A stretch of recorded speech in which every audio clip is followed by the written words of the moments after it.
Hi, my name is Melissa Perkins, and I will be presenting a case study for AEP 858, Module 15.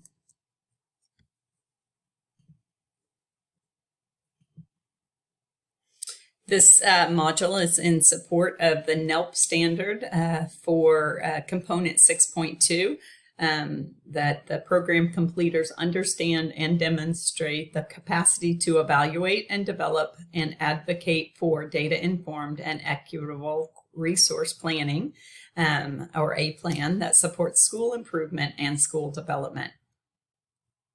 So first of all, the case study is regarding Golden Oak High School.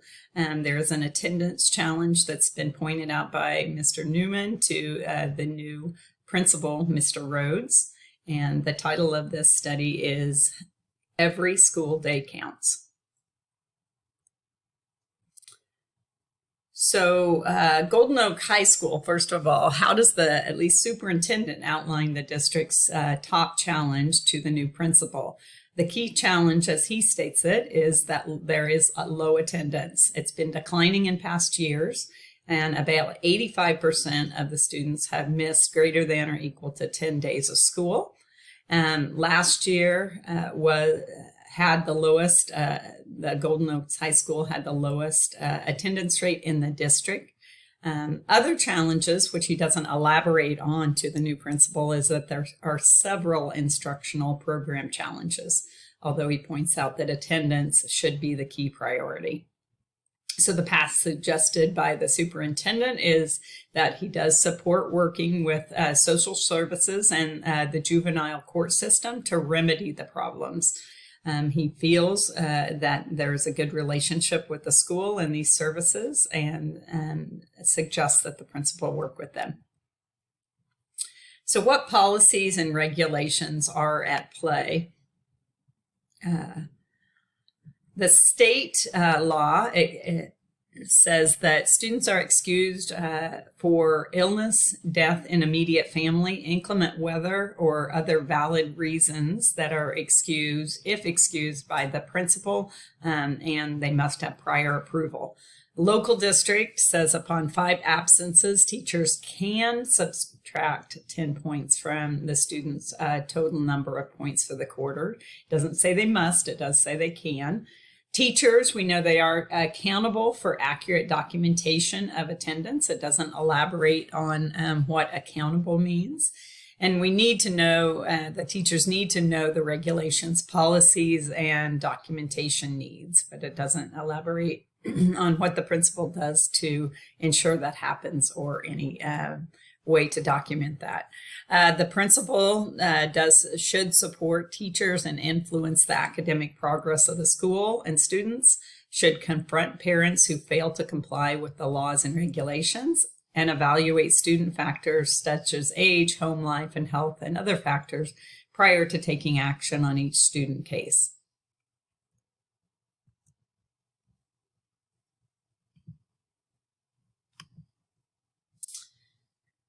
So legal and ethical issues with this is on the ethical side, the school personnel have applied local school policies with personal discretion in the past years.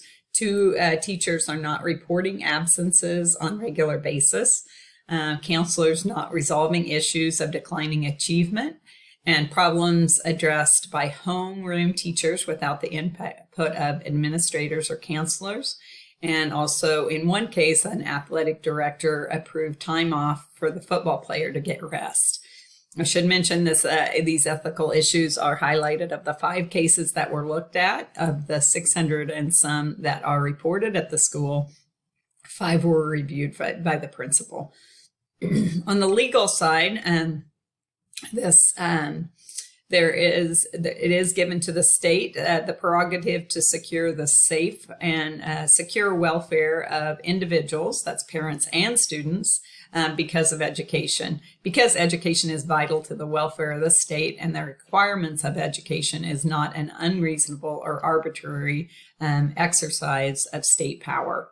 Parents need to be aware they are required by the statute to explain the cause of the absences. So kind of bottom line, what are the principal findings on the school attendance after reviewing the 5 selected students? There is currently not a culture of at Golden Oak that values attendance or an understanding of the relationship between high academic achievement and attendance at the school. So again, this is condensed down to what were his immediate findings upon review of these 5 cases.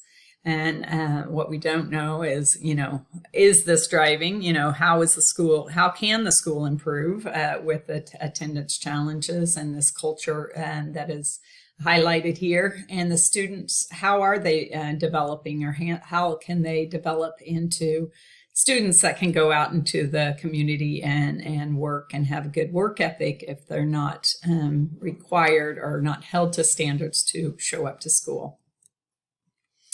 So here we'll highlight some of the people, place, and other aspects of the attendance challenge for synthesizing what the people challenge is.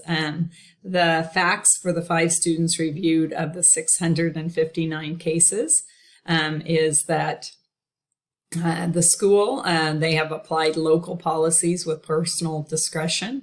The principal, Mr. Rhodes, whether this is relevant or not is yet to be seen, but he is in his first year, so there has been some turnover there in that role. Most of the teachers have been in their roles at least 10 years, so there's low turnover. And generally, there's only 1 to 2 added students per year. Not all parents are aware of the state attendance laws. At least the 1 of the 5 cases evaluated was not aware that there was a state law that would govern this. Students, the absentees varies of those case studies. 1 was recently married.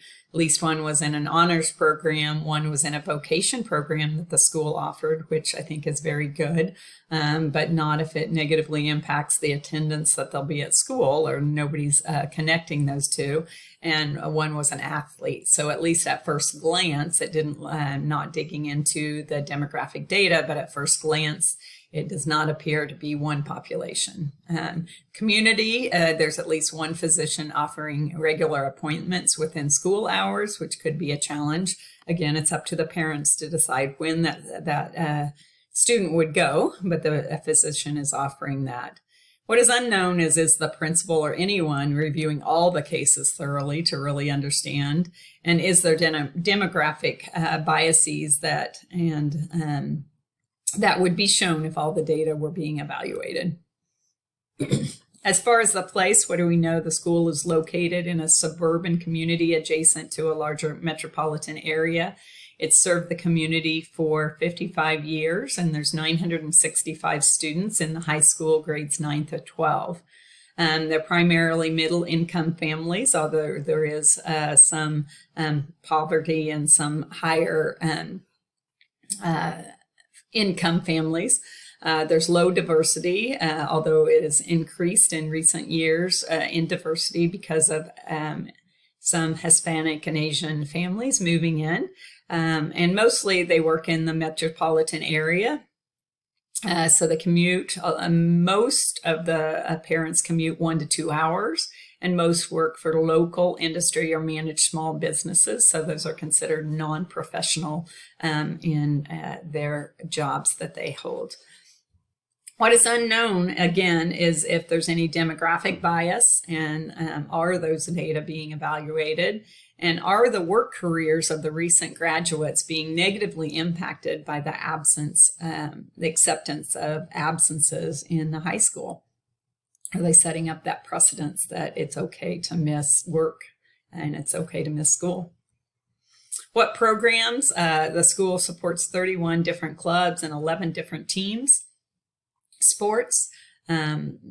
The superintendent is aware of several different program challenges, although there's not mention of exactly what those instructional programs are that are having, other programs are that are having challenges.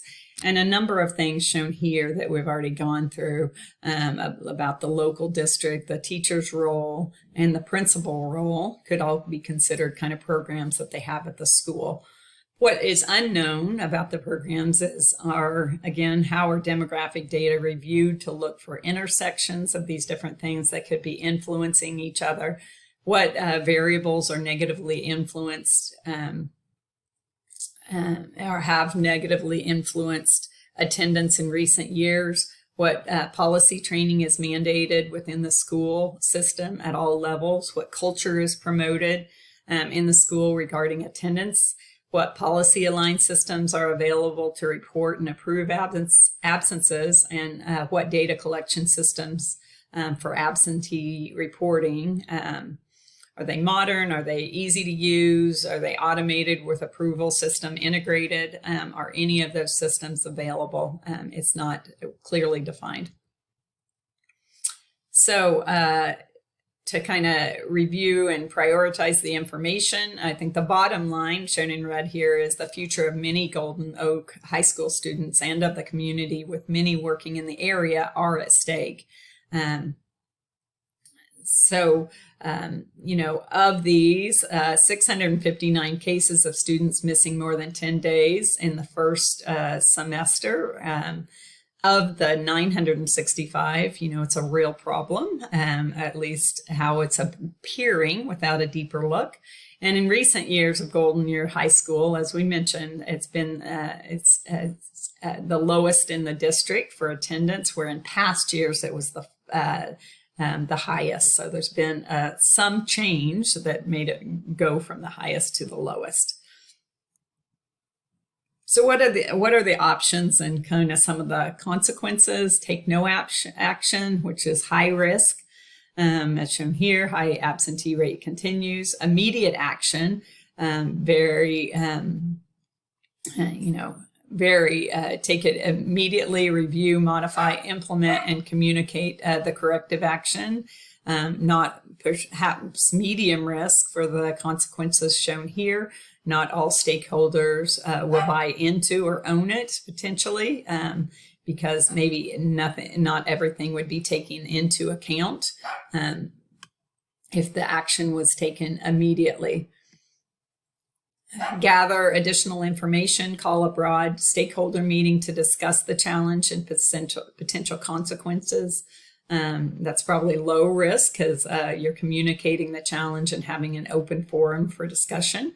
And another intermediate, gather information, have a cross-functional team of concerned stakeholders hold discussions and perhaps also review the current policy, any policy changes in recent years, and model school policies for those that are have the highest attendance rate in the districts, and maybe some of their training programs. That's again considered. I considered that low risk for the reasons shown here.